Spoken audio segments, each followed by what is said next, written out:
ನನ್ ಪ್ರಕಾರ ಏನಂದ್ರೆ ಪ್ರತಿಯೊಬ್ರು ಇಲ್ಲಿ ಕಲ್ತ್ಕೊಂಡಿದೀವಿ. ಏನಾದ್ರು ಮಿಸ್ಟೇಕ್ ಮಾಡಿದಾಗ ವೀಕೆಂಡ್ ಅಲ್ಲಿ ಬಂದು ಸುದೀಪ್ ಸರ್ ನಮ್ಗೆ ಹೇಳೋರು, ರೆಕ್ಟಿಫಿಕೇಶನ್ ಮಾಡ್ಕೊಂತಾ ಇದ್ವಿ, ಮುಂದೆ ಹೋಗ್ತಾ ಇದ್ವಿ.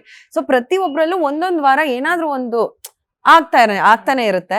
ಬಟ್ ಅದನ್ನ ರೆಕ್ಟಿಫಿಕೇಶನ್ ಮಾಡ್ಕೊಂಡು ಮುಂದೆ ಹೋಗೋದು ತುಂಬಾ ಇಂಪಾರ್ಟೆಂಟ್ ಆಗುತ್ತೆ. ಅಂತ ವಿಷಯದಲ್ಲಿ ಐ ಥಿಂಕ್ ಮಂಜಣ್ಣ ಅವ್ರು ಆಕ್ಚುಲಿ ನನ್ ಫೇವ್ರೆಟ್ ಕಂಟೆಸ್ಟೆಂಟ್ ಆಗಿದ್ರು. ನಾನು ಫಸ್ಟ್ ಸ್ಟಾರ್ಟಿಂಗ್ ಮಂಜು ಎಲ್ರಿಗೂ ಫೇವ್ರೆಟ್ ಅನ್ಸುತ್ತೆ, ಯಾಕಂದ್ರೆ ಮನೇಲಿರೋರು ಎಲ್ಲರೂ ಹೇಳ್ತಾರೆ ಅದನ್ನ. ಹೊರಗ್ ಬಂದವರು ಅಷ್ಟೇ ಸಖತ್ ಟ್ಯಾಲೆಂಟೆಡ್ ಇದಾರೆ ಅವರು, ಬಟ್ ಎಲ್ಲೋ ಮಿಸ್ ಹೊಡಿತಾ ಇದೆ ಅವರಿಗೆ. ಸಿಕ್ಕಾಪಟ್ಟೆ talented. I think he was out of the box ಅಂತಾನೆ ಹೇಳ್ಬೋದು. ಎಲ್ಲ ಕಂಟೆಸ್ಟೆಂಟ್ಸ್ ಸೇರ್ಸ್ಕೊಂಡಾಗ ಅವ್ರೊಂಥರ ಎದ್ದು ಕಾಣಿಸ್ತಾ ಇದ್ರು ನನ್ ಕಣ್ಗೆ. ಬಟ್ ಆಮೇಲೆ ಹೋಗ್ತಾ ಹೋಗ್ತಾ ಏನಾಯ್ತು, ಅವರ ಆಟಗಳಿಗೆ ಅವರು ಏನೋ ಒಂದು ಪ್ರೂವ್ ಮಾಡ್ಕೊಳಕ್ಕೆ ಬೇರೆಯವ್ರ ಮೇಲೆ ಬ್ಲೇಮ್ಸ್ ಹಾಕೋದು, ಬೇರೆಯವ್ರ ಮೇಲೆ ತಪ್ಪ ಅಪವಾದನೆಗಳನ್ನ ಹೊರ್ಸೋದು, ಆ ಜಿದ್ದಿ ಸಾಧಿಸೋದು, ಆ ಪಾಯಿಂಟ್ ನ ಪ್ರೂವ್ ಮಾಡಕ್ ಏನೋ ಒಂದು ಮಾಡಕ್ ಹೋಗೋದು. ಇದೆಲ್ಲ ಮೈನಸ್ ಆಗ್ತಾ ಹೋಯ್ತು.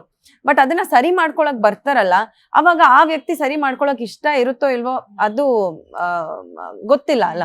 ಬಿಕಾಸ್ ಅವ್ರು ಒಂದೇ ಕಡೆ ಸೀಮಿತ ಆಗೋದ್ರು ಹೋಗ್ತಾ ಹೋಗ್ತಾ ಒಂದು. ಆಮೇಲೆ ಮನೇಲಿ ಕಾಣಿಸ್ಕೊಳ್ಳೋದು ಕಡಿಮೆ ಆಯ್ತು ಅವರು. ಮತ್ತೆ ಫಸ್ಟ್ ಇದ್ದಿದ್ದು ಉಗ್ರಂ ಮಂಜು ಒಂದ್ ಸ್ವಲ್ಪ ಸಾಫ್ಟ್ ಆಗೋದ್ರು. ಸೊ ಈ ಒಂದಷ್ಟು ಆಸ್ಪೆಕ್ಟ್ಸ್ ಪ್ರಾಬಬ್ಲಿ ಮಂಜಣ್ಣಂಗೆ ನೆಗೆಟಿವ್ ಆಗ್ಬೋದು.